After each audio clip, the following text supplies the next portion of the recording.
Hello, friends and neighbors. Welcome to the Sunny Side of Life Bible in a Year experience. Join me each day as I read the Bible from start to finish. I'm reading from the Life Application Study Bible, New Living Translation, published by Tyndale House Publishers. I pray this daily reading will bless you as much as it does me. So let's get started.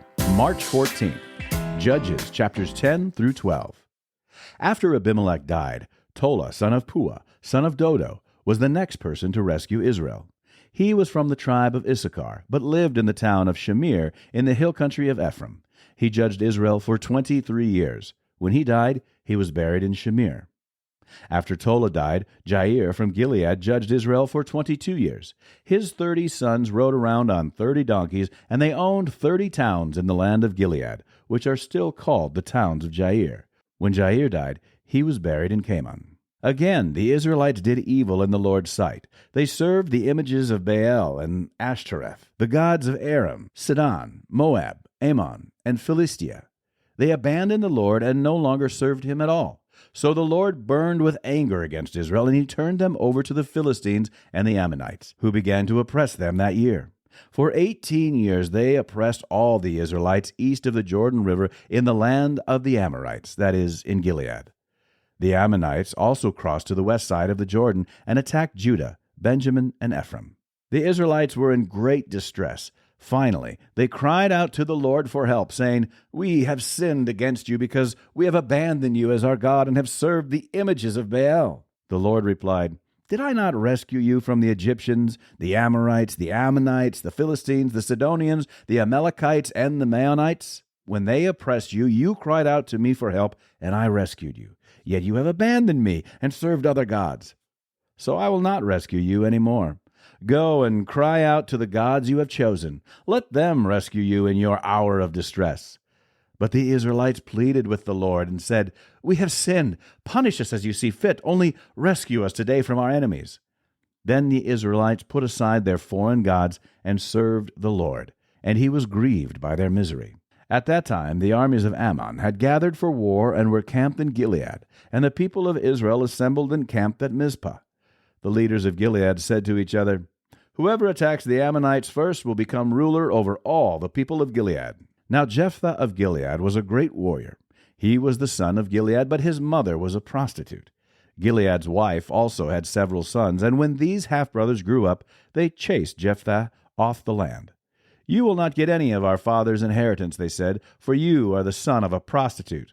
So Jephthah fled from his brothers and lived in the land of Tob. Soon he had a band of worthless rebels following him. At about this time the Ammonites began their war against Israel. When the Ammonites attacked, the elders of Gilead sent for Jephthah in the land of Tob.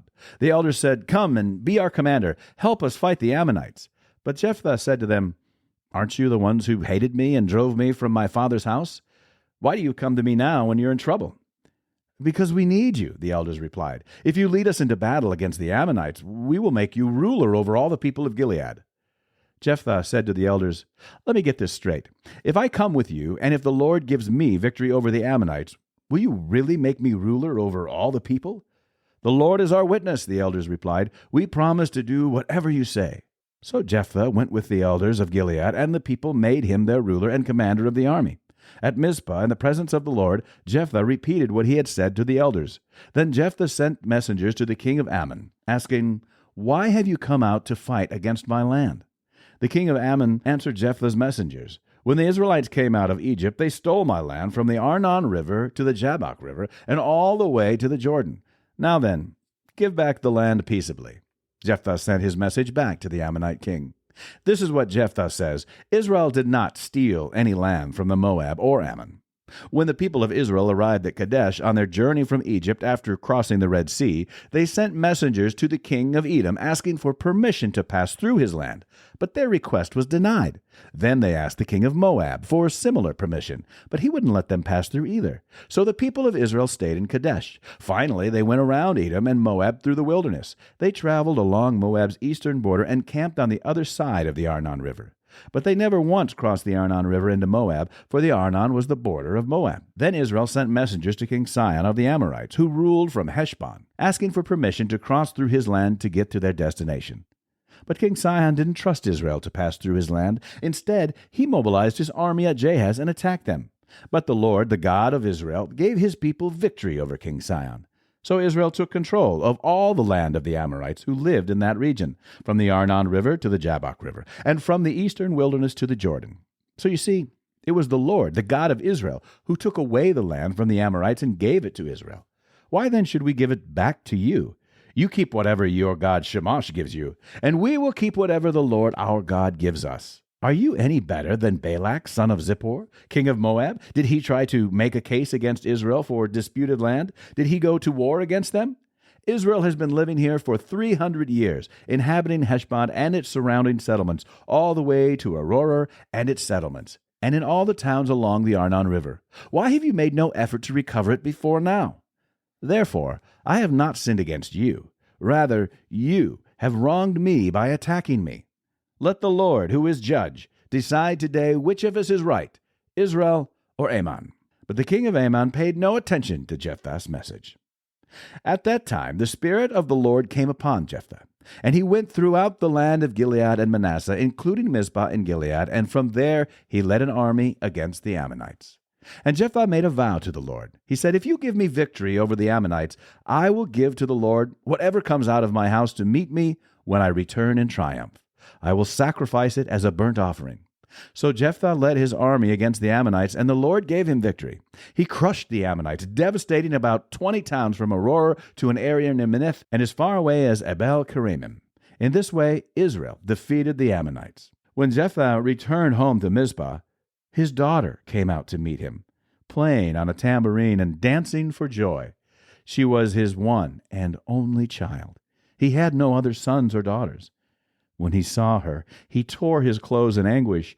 "Oh, my daughter," he cried out, "you have completely destroyed me. You've brought disaster on me, for I have made a vow to the Lord, and I cannot take it back." And she said, "Father, if you have made a vow to the Lord, you must do to me what you have vowed, for the Lord has given you a great victory over your enemies, the Ammonites. But first let me do this one thing. Let me go up and roam in the hills and weep with my friends for 2 months, because I will die a virgin." "You may go," Jephthah said, and he sent her away for 2 months. She and her friends went into the hills and wept, because she would never have children. When she returned home, her father kept the vow he had made, and she died a virgin. So it has become a custom in Israel for young Israelite women to go away for 4 days each year to lament the fate of Jephthah's daughter. Then the people of Ephraim mobilized an army and crossed over the Jordan River to Zaphon. They sent this message to Jephthah: "Why didn't you call for us to help you fight against the Ammonites? We are going to burn down your house with you in it." Jephthah replied, "I summoned you at the beginning of the dispute, but you refused to come. You failed to help us in our struggle against Ammon. So when I realized you weren't coming, I risked my life and went to battle without you, and the Lord gave me victory over the Ammonites. So why have you now come to fight me?" The people of Ephraim responded, "You men of Gilead are nothing more than fugitives from Ephraim and Manasseh." So Jephthah gathered all the men of Gilead and attacked the men of Ephraim and defeated them. Jephthah captured the shallow crossings of the Jordan River, and whenever a fugitive from Ephraim tried to go back across, the men of Gilead would challenge him. "Are you a member of the tribe of Ephraim?" they would ask. If the man said, "No, I am not," they would tell him to say Shibboleth. If he was from Ephraim, he would say Sibboleth, because people from Ephraim cannot pronounce the word correctly. Then they would take him and kill him at the shallow crossings of the Jordan. In all, 42,000 Ephraimites were killed at that time. Jephthah judged Israel for 6 years. When he died, he was buried in one of the towns of Gilead. After Jephthah died, Ibzan from Bethlehem judged Israel. He had 30 sons and 30 daughters. He sent his daughters to marry men outside his clan, and he brought in 30 young women from outside his clan to marry his sons. Ibzan judged Israel for 7 years. When he died, he was buried at Bethlehem. After Ibzan died, Elon from the tribe of Zebulun judged Israel for 10 years. When he died, he was buried at Aijalon in Zebulun. After Elon died, Abdon son of Hillel from Pirathon judged Israel. He had 40 sons and 30 grandsons who rode on 70 donkeys. He judged Israel for 8 years. When he died, he was buried at Pirathon in Ephraim, in the hill country of the Amalekites. That's it for today, friends. Feel free to read ahead on your own. Before I go, let's share the Lord's Prayer together. Our Father who art in heaven, hallowed be thy name. Thy kingdom come, thy will be done, on earth as it is in heaven. Give us this day our daily bread, and forgive us our trespasses, as we forgive those who trespass against us. Lead us not into temptation, but deliver us from evil. For thine is the kingdom, and the power, and the glory forever. Amen.